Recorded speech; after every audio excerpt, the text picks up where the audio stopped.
В результате проведения силовой коллективизации сельского хозяйства в Казахстане в 1930-32 годах разразился голод. В 1931-33 года из 6 миллионов 300 тысяч жителей республики погибли более 2 миллионов. Репрессии и голод вызвали массовый отток населения. За пределы республики мигрировали свыше 1 миллиона казахов, из них 616 тысяч безвозвратно. На 1 января 1933 года в республике насчитывалось всего 4,5 миллиона голов скота, тогда как накануне коллективизации было 40,5 миллионов голов. О голоде, о причинах катастрофы в июле 1932 года в крайком ВКПБ лично в Голощёке написала группа деятелей республики.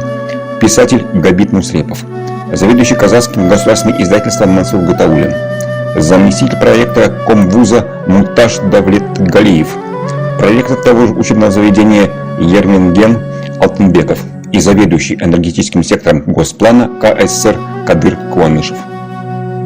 Так называемое письмо 5 видных казахстанских деятелей культуры занимает особое место в истории Казахстана. В письме отмечалось о нарушении ленинского принципа добровольности, неучета особенностей аула, о ликвидации середняка с баями.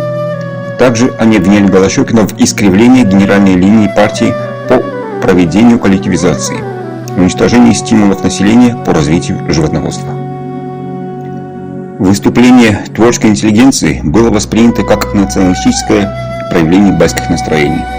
Авторы письма были обвинены в национал-уклонизме, в защите интересов байства. Им стали угрожать исключением из партии и привлечением к уголовной ответственности. Сила психологического и физического давления, которое испытали на себе авторы письма после знакомства с ним крайкома, оказалась для них тяжким испытанием. Масштабы трагедии были настолько велики, что голод 1930-32 годов вошел в историю как годы Великого Джута и величайшей трагедии казахского народа.